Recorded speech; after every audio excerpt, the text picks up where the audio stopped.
Hello வணக்கம். இது உங்கள் சிவி ஜோன். எல்லாரும் எப்படி இருக்கீங்க? இப்போ பார்த்தீங்கன்னா பயங்கரமான சம்பவம். அதாவது இந்த பிக் பாஸ் சீசன் 9 பொறுத்த வரைக்கும் பார்த்தீங்கன்னா எல்லா சீசனையும் கம்பேர் பண்ணும்போது எல்லா சீசன்லையும் பார்த்தீங்கன்னா ஏதாவது ஒரு இடக்கு முடக்கு இருக்க தான் செய்யும். அது வந்து மாற்றிக்கிறது கிடையாது. ஒரு சீசன் நீங்கள் அழகாக எடுத்துடலாம். ஆனால் இந்த சீசன் 9 எல்லாமே இடக்கு முடக்காத இருந்தால் என்ன தான் பண்ணுறது? சொல் பேச்சு கேளாமை, ரூல்ஸை மதிக்கிறதே கிடையாது. பிக் பாஸ்னு ஒருத்தர் இருக்கார், அவருக்கு அந்த பணிவு, அடக்கம், மரியாதை எதுவுமே கிடையாது. நாயை குறைக்க விட்டா நாயா அப்படி சொல்லிட்டு திரும்ப படுத்து தூங்கிடுறாங்க. கேப்டன்ஷிப் பதவி கொடுத்தா ஃபஸ்ட்டு கேப்டன்ஷிப் பதவி அதை ஒழுங்காக பண்ணாங்களா? அதுவும் கிடையாது. சரி, பிக் பாஸ்க்காவது மரியாதை கொடுக்குறாங்களா? அதுவுமே கிடையாது. அதையும் பிக் பாஸ் நிறைய இடங்களில் சொல்லிட்டாரு. இன்றைக்கி பிக் பாஸ் சொல்லி விஜய் சொல்கிறாரா இல்லை பிக் பாஸ்க்காக விஜய் சொல்கிறாரான்ற விஷயங்களே தெரியல. அதாவது பிக் பாஸ் வரலாற்றுலேயே இந்த மாதிரி நடந்ததே கிடையாது. என்னென்னா பிக் பாஸ்க்கே மரியாதை கொடுக்காத ஒரு சம்பவம் நடந்திருக்கு.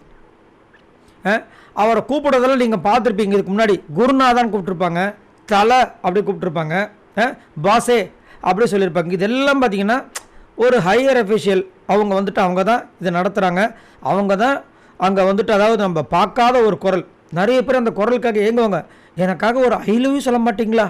இப்படிலாம் வந்துட்டு அவரை வந்து ஒரு பெருமைப்படுத்துகிற ஒரு ஷோவில் வந்துட்டு ஒருத்தர் வராரு, ஹாய் டியூட் சொல்லுங்கள் டியூட். நிறைய பேருக்கு இது ஒரு இரிட்டேட்டிங்காகவே இருந்தது. நிறைய சோசியல் மீடியாவில் போட்டு கிழிச்சிட்டு இருந்தாங்க. தம்மா தொண்டு பயமாக இதை மாதிரி வந்து இவரை வந்துட்டு டியூடுன்னு கூப்பிட்டுருக்கான். இதெல்லாம் ஒரு அளவு வேணாமா அப்படின்னு. சபரி வந்து ஓரளவுக்கு பரவாயில்ல, அண்ணான்னு கூப்பிட்டாரு. ஆனால் இங்கே வந்துட்டு விஜய் சேதுபதி அவர்கள் அந்த ப்ரொமோலே அழகாக சொல்லிட்டாப்புல. எங்கேருந்து உங்களுக்கு இந்த தைரியெலாம் வருது?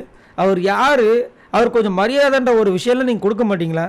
டியூடுன்றது அண்ணன்றது ஹாடா பாவமே அப்படின்ற மாதிரி வந்துட்டு செம்ம காண்டாகிறாரு. அதாவது பிக் பாஸ் இது வரைக்கும் வந்துட்டு ஏன் என்ன இந்த மாதிரி பண்ணுறீங்க, இந்த மாதிரி பேசுகிறீங்க இப்படிலாம் சொல்ல மாட்டாங்க. அவர் கமெண்ட் கொடுப்பாரு, கோவமாக கமெண்ட் கொடுப்பாரு, சிரிச்சுட்டே கமெண்ட் கொடுப்பாரு, நைஸாக அங்கங்கே வந்துட்டு ஏதாவது சின்ன சின்ன ஃபன்னி மூமெண்ட் இது மாதிரி தான் அவ்வளோதான். அவரோட விஷயங்களை அவர் வந்து எப்படி சொல்லுவார்? இப்படி தான் சொல்லுவார். இப்போ விஜய் சேதுபதி வந்து கலாய்க்கிறாரு, எஃப்ஜே மூஞ்சினா செத்து போச்சு. இன்னும் எங்கள் அண்ணன் என்னை திட்டுறாரு, எப்பயுமே எங்கள் அண்ணன் திட்ட மாட்டார், இன்றைக்கி என்ன இப்படி வந்து டியூடுன்ற ஒரு வார்த்தையை சொல்லிட்டாரு, இப்போ எல்லாருமே எனக்கு அவமானம் ஆயிடுச்சு. இன்னும் எக்கச்சக்கமான விஷயங்கள் இருக்குது. இவர் கேட்காம இருந்தார். ஃபஸ்ட் டைம் பரவாயில்ல, எஃப்ஜே வந்து இன்றைக்கி வந்து போட்டு கிளிக்கணும். ஏன்னா எஃப்ஜே இந்த டியூடு மேட்டருக்காக கிடையாது. இது வந்து ஒரு பக்கம் இருந்தாலும் அவர் இது வரைக்கும் பார்த்தீங்கன்னா பெண்கள்கிட்ட எவ்வளோ ஆபாச வார்த்தைகள் யூஸ் பண்ணியிருக்காரு. அதுக்கு கேட்கணும். போன வாரம்லாம் அந்த மாதிரி கேட்பாங்க பார்த்தா ஒன்றுமே கேட்காம விட்டார். அதுக்கு முன்னாடி வெட்டிடுவன்றது எவ்வளோ பெரிய விஷயம். அதுக்கு ஏதாவது எல்லோ கார்டு கொடுத்தாங்கன்னா அதுவும் பண்ணல. இந்த வாட்டியாவது இதை ஒரு சாக்காக வச்சு விஜய் சேதுபதி கேட்பாரா அப்படின்னு பார்க்கணும். அதேமாதிரி சபரி அண்ணன் சொன்னதுக்கு குத்தமாயா அப்படின்னு திருட்டு மொழி முடிச்சுட்டு பயந்துட்டு உட்காந்துட்டு இருக்காரு. பார்க்கலாம் என்ன நடக்குதுன்னு. சரி, நீங்கள் உங்களோட கருத்தை சொல்லுங்கள்.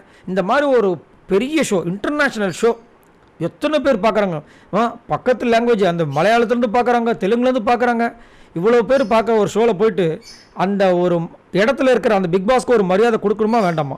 அதையும் கொடுக்காமல் இந்த மாதிரி பண்ணுறாங்களே இந்த சீசனை பொறுத்த வரைக்கும். இதை பற்றி என்ன நினைக்கிறீங்க? மறக்காமல் கமெண்ட்ஸ் பண்ணுங்கள். பாய் நண்பர்களே.